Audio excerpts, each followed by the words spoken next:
اب مسئلہ جو میں بتا رہا تھا وہ یہ ہے، دو مسئلے میں بتاتا ہوں، ایک نماز کا، ایک وضو کا ہے۔ اکثر لوگوں کی یہ شکایت بھی میرے پاس آتی ہے، استنجا کر کے آئے، پیشاب کر کے باہر آئے، وضو کرنے کے لیے بیٹھے تو ایسا لگ رہا ہے کہ قطرہ ٹپک رہا ہے یا پیشاب کا قطرہ پھر سے نکل گیا۔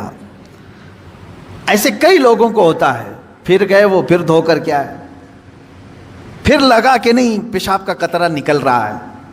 یہ اطمینان نہیں ہوتا کچھ لوگوں کو۔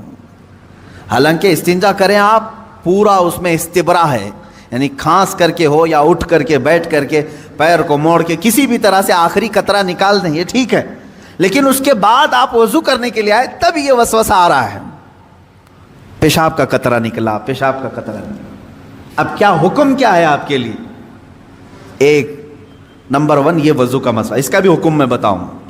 دوسرا مسئلہ سن لیں، نماز 4 رکعت ظہر کی پڑھنے کے لیے کھڑے تھے، یا 4 رکعت عصر یا عشاء کی، 2 رکعت پڑھے، تیسری رکعت میں کھڑے ہوئے تھے، اب شک ہونے لگا کہ دوسری ہے کہ تیسری ہے۔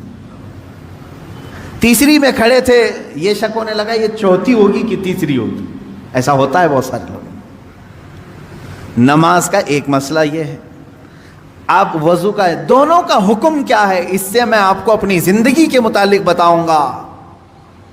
پہلا والا جو مسئلہ ہے پیشاب کے قطرے کا، پہلی مرتبہ ایسا کبھی ہوا ہے تو جاؤ دھل لو۔ ایک بار ایسا ہوا کہ پیشاب کا قطرہ ٹپکا ہے یا لگ رہا ہے، جاؤ دھل کے آ جاؤ۔ پھر ایک مرتبہ ایسا ہوا ہے کہ وضو کرنے بیٹھا ہوں، ایسا لگا کہ پیشاب کا قطرہ ٹپک گیا، جاؤ دھل کے آؤ، اور اتنا حصہ جہاں کپڑے میں لگا اس کو بھی دھل لو۔ تیسری مرتبہ بھی ایسا ہوا ہے، دھل لو۔ اب اس کے بعد شریعت کہتی ہے اب نہیں جانا اس کے بعد، اب وضو کے لیے اگر بیٹھو گے تمہیں لگ رہا ہے کہ پیشاب کے قطرے ٹپک رہے ہیں، ٹپکنے دو۔ تم پانی لے لو ایک چلو میں اور اس جگہ پر چھڑک دو پانی وہاں پر اس کپڑے کے اوپر چھڑک دو۔ کیوں؟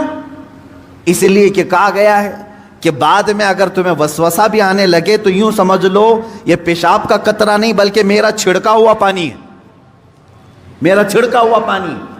اچھا ایسا کیوں کرایا گیا؟ شک تو ہو رہا ہے۔ سنیں فقہائے کرام نے فرمایا اے بندے تجھے عبادت اللہ کی کرنی ہے۔ کس کی کرنی ہے؟ اللہ کو راضی کرنا ہے۔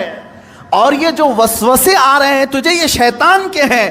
اگر تو بار بار اٹھ کر کے دھونے کے لیے چلا جائے گا تو بات یہ ہوگی کہ تو شیطان کی پیروی کر رہا ہے اللہ کو چھوڑ کر کے۔ یہاں شریعت نے یہاں تک کہا کہ شیطان کی پیروی ہو جائے گی اگر کثرت سے تو کرنے لگ گیا۔ جب شیطان وسوسہ ڈالا اٹھ گئے، جب شیطان شک ڈالا پھر اٹھ گئے۔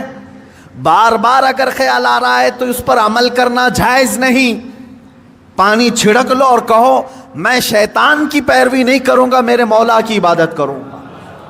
دوسرا مسئلہ نماز کا کہ جس میں اگر 3 میں 4 میں شک ہو، ایک بار ہو گیا تو چلو دوہرا لو، 2 بار ہو گیا تو چلو ٹھیک ہے، جتنا یقین ہے اس کے آگے کی رکعتیں پڑھ لو۔ اب اگر بار بار ایسا شک ہوتا ہے تو فرمایا گیا اپنی نماز ویسی ہی کمپلیٹ کرو، اس لیے کہ یہ شیطان تمہیں وسوسے ڈال رہا ہے۔ اگر تم اس کے وسوسوں کی طرف جاؤ گے تو یہاں ہوگا یہ کہ تم شیطان کی پیروی میں لگ گئے۔ حقیقت میں نماز تو رحمان کی عبادت ہے۔ آپ سمجھ رہے ہیں؟ یہ 2 مسئلوں سے میں تمہیں بتاؤں گا میرے عزیزو، پوری زندگی بھر شیطان اسی طرح سے کرتا ہے، تمہیں اپنے اصلی مقصد سے ڈائیورٹ کر کے کسی عام فضول چیز میں لگا دیتا ہے، فضول چیز میں لگا دیتا ہے۔ اسی لیے اب جیسے کسی نے اپنے پورے گھر کی فکر میں، اپنی جائیداد کی فکر میں پوری زندگی ختم کر دی، اسے معلوم ہی نہیں کتنے دن رہنے والا تھا، کتنی عمارتیں بنا رہا ہے، کتنی چھتیں قائم کرے گا۔ اے بندے تیری زندگی لمبی سے لمبی جاتی تو 70-80 سال کی، تو بنا ہی رہا ہے 30-40 سال کی عمر میں، بچے ہیں تیرے پاس 25-30 سال، ان 25-30 سالوں کے لیے تو نے اپنی پوری زندگی جھونک دی، صحت و طبیعت سب برباد کر ڈالی۔ لیکن جہاں 100 سال سونا ہے کہ 200 سال کہ 500 سال کہ 1000 سال، ہمیں معلوم نہیں قبرستان میں کتنا سونا ہے، وہاں کے لیے بندہ ایک رات کی بھی عبادت کرنے کو تیار نہیں، ایک تسبیح گھمانے کو بھی تیار نہیں، وہاں کی عمارت تیار کرنے کو بندہ تیار نہیں۔ یہ شیطان ڈائیورٹ کر چکا ہے تمہیں، تمہاری اصلی منزل تو وہ تھی، تمہیں لگا دیا کسی اور کام میں، تمہیں لگا دیا کسی اور کام میں۔ عزیزان گرامی، اسی لیے تو شاعر نے کہا تھا، آگاہ اپنی موت سے کوئی بشر نہیں، سامان 100 برس کا ہے پل کی خبر نہیں، 100 برس کے پلان ہے پل کی خبر نہیں۔ تو شیطان اس طرح سے جو ہر زندگی میں ڈائیورٹ کرتا ہے۔ اب میں آپ کو بتاؤں ایک چیز، جن چیزوں کو ہم سمجھتے ہیں کہ یہی کل ہے دنیا میں، نوجوان یہ سمجھتا ہے کہ ایک خوبصورت لڑکی مل جائے پوری زندگی ہے، دیکھو اسی پر تو شعر و شاعری کرتا ہے، اسی پر تو پوری محبت کے نغمے گاتا ہے، اسے معلوم نہیں کتنے دن کیا یہ عائش ہے۔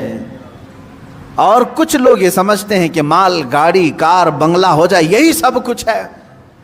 تقریباً انہی میں ہم سب دوڑ رہے ہیں، انہی میں ہم دوڑ رہے ہیں۔ ایک بادشاہ نے اعلان کیا کہ آج میری عنایتوں کا دریا جوش میں ہے، میں خوب عطا کروں گا۔ لوگوں کو بلایا، ایک کوئی بندہ ایسا آ جائے جس کے لیے میں کہتا ہوں اپنے ہاتھ میں ایک چھڑی لے لے، لکڑی لے لے، اور وہ زمین پر دائرہ کھینچتا جائے صبح فجر کے بعد۔ اب وہ دائرہ کھینچتا کھینچتا سورج کے ڈوبنے سے پہلے پہلے تک جتنا دائرہ کھینچ لے گا وہ پوری زمین اس کے نام پہ کر دوں گا۔ دن بھر میں آپ کتنے ایکڑ کھینچ لیں گے؟ اگر فری میں مل رہا ہے تو کون چھوڑے گا؟ دائرہ کھینچنے کے لیے کہا کہ جو لکیر سے سرکل بنا لے، جتنا بنا لے گا، لیکن ٹائم ہے سورج ڈوبنے سے پہلے پہلے تک۔ اس میں سے ایک وزیر یا ایک سپاہی آگے آیا اور اس نے اپنے ہاتھ میں چھڑی لے لی، بادشاہ سلامت مجھے اجازت دے دے۔ اور بادشاہ نے کہا کہ اگر سورج ڈوب گیا تو پھر ایک بالشت زمین بھی نہیں دی جائے گی، یعنی 1 فٹ زمین بھی نہیں دی جائے گی۔ ہاں، سورج ڈوبنے سے پہلے پہلے تک یہاں پر دائرہ مکمل کر۔ اب وہ نکلا چھڑی لے کر کے، لکیر کھینچتے کھینچتے، اسے بہت بڑی زمین چاہیے تھی، اتنی بڑی کہ اس سلطنت میں کسی کی نہ ہو، جب فری میں مل رہی ہے۔ کھینچتا کھینچتا وہ کافی دور تک چلا گیا، دوپہر ہو گئی، تھک گیا، کچھ دوڑا کچھ چلا۔ اب جب دوپہر ہو کر سورج ڈھلنے لگا تو اس نے سوچا واپس ہو جاتے، چونکہ جہاں سے میں دائرہ کھینچا ہوں وہاں تک لا کر کے لکیر کو ملانا ہے، اتنی زمین میرے نام پہ۔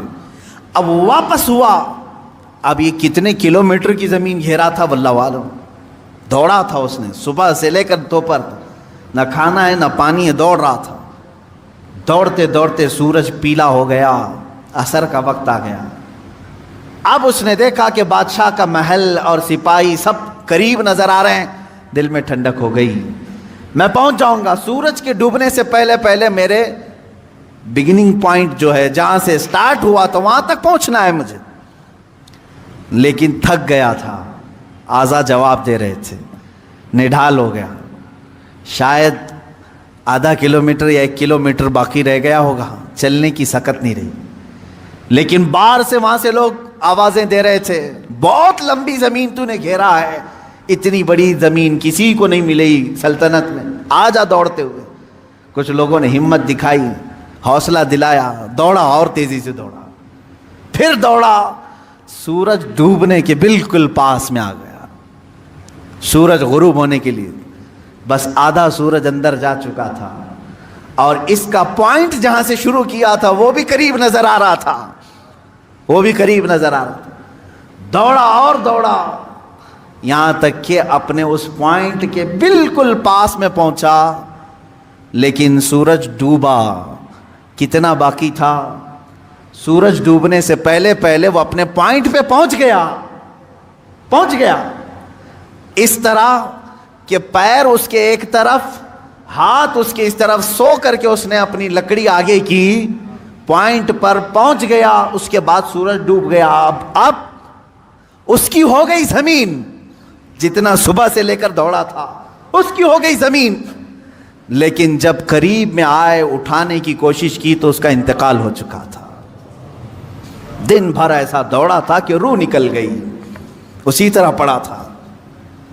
اس کے پیر اور اس کے ہاتھ، اس کا ہاتھ کی موجود لکڑی اس پوائنٹ تک پہنچی ہوئی تھی اور وہ وہاں مرا ہوا پڑا تھا، روح نکل چکی تھی. بادشاہ آیا، وزیروں کو کہا اٹھاؤ، اس کی قبر یہی بنائی جائے گی جہاں یہ انتقال کیا ہے. اس کی قبر وہیں کھودی گئی. کتنے فٹ کا رہا ہوگا؟ 6 فٹ کا رہا ہوگا، جتنا بھی رہا ہوگا. قبر اس کی بنائی. بادشاہ نے ایک بہت تاریخی جملہ اس کی قبر پر لکھا، کہا کہ اس کو ضرورت صرف 6 فٹ کی تھی، دوڑا پورے دن بھر، اس کو اتنی ضرورت تھی اور دوڑا اتنا کہ اپنی موت کے منہ میں چلا گیا، موت کے منہ میں چلا. یہی ہماری زندگی ہے آج، تقریباً اسی کی طرح ہم بھی کر رہے ہیں. اتنا دوڑ رہے ہیں، پتہ ہی نہیں چلتا کہ کہاں موت آ گئی. تمہیں ان تمام چیزوں کی ضرورت ہی نہیں تھی جس کے پیچھے پڑے ہوئے ہو. سب تو اللہ نے لکھ کر کے بھیجا ہے. ارے میاں، تم اپنی ماں کے پیٹ میں 100 دن کے نہیں تھے، تب اللہ نے فرشتوں کو بھیج کر کے لکھوا دیا، اسے اتنا رزق لکھ دو، اسے اتنے اولاد لکھ دو، اسے اتنی خوشبختیاں لکھ دو. سب لکھا جا چکا ہے. جو ملنا ہے اس پر ہم پوری زندگی کیوں داؤ پر لگائیں؟ ہمیں تو اس مولا کو راضی کرنے کے لیے زندگی خرچ کرنی چاہیے. ہم وہ نہیں کر سکے. میں یہاں چند بزرگوں کی بات بتا دوں. اللہ والے کیا دنیا میں انہوں نے کچھ حاصل نہیں کیا؟ مخدوم علی شاہ مینا رحمۃ اللہ تعالی علیہ، محمد شاہ مینا رحمۃ اللہ علیہ، لکھنؤ کے بڑے بزرگ، ان کی سیرت میں نے پڑھا. جانتے ہیں عبادت بھی کیسے کرتے تھے؟ اللہ اکبر. رات کے وقت کھلی دیوار جو ہوتی، کمپاؤنڈ جیسے ہوتا ہے دیوار کے اوپر کھڑے ہو جاتے تھے، عبادت کے لیے کھڑے ہوتے تھے. ادھر بھی نیچے، ادھر بھی نیچے، بیچ میں دیوار ہے. کھڑے کھڑے عبادت کرتے تھے رات تک. لوگ کہتے کہ حضور مسجد ہے، نیچے صحن ہے، آرام سے کریں. کہتے جب آرام ملتا ہے تو نیند آ جاتی ہے، آرام ملتا ہے تو نیند آ جاتی ہے. میں دیوار پر کھڑا ہوتا ہوں اور رات کو نیند آتی ہے تو کبھی کبھار دیوار سے گر جاتا ہوں. تو کہا گر جاتے ہیں پھر بھی کھڑے ہوتے ہیں؟ کہا ہاں، جو جسم غافل ہوگا اس کی سزا یہی ہے کہ وہ دیوار سے گرایا جائے. جو اپنے مولا سے غافل ہو اس کی سزا یہی ہے کہ اسے گرایا جائے. یہ اللہ والے تھے جو لمحے بھر کے لیے غافل ہوتے تو اپنی جسموں کو سزا دے دیتے تھے. حضرت سیدنا ابو بکر شبلی رحمۃ اللہ تعالی علیہ، یہ ہمارے سلسلہ قادریہ کے بڑے بزرگ ہیں. بحر شبلی شیر حق دنیا کے کتوں سے بچا، ایک کارک عبد واحد بے ریا کے واسطے. ہم شجرہ میں پڑھتے ہیں ان کا نام. حضرت ابو بکر شبلی رحمۃ اللہ علیہ بغداد شریف کے بزرگ ہیں. سیدنا امام اعظم ابو حنیفہ رضی اللہ تعالیٰ عنہ کے پڑوس میں دفن ہیں. آپ جب رات کو ذکر الہی کے لیے کھڑے ہوتے یا عبادت کے لیے کھڑے ہوتے، ایک مرتبہ ایسا ہوا کہ آپ کو جھپکی آئی، نیند آئی. یہاں تو لوگ رات تو چھوڑے، جمعہ میں سوتے ہیں. بہت سارے لوگ تو جمعہ میں اپنی نیند کمپلیٹ کر کے آتے ہیں. پتہ ہی نہیں چلا کہ امام کب کھڑا ہوا، اقامت کب ہوئی، خطبہ تو پورا نیند میں چلا گیا. واللہ عالم سوتے ہیں یا پھر کشف کرتے ہیں، مراقبہ کرتے ہیں، 4تھی منزل پر پہنچتے ہوں گے.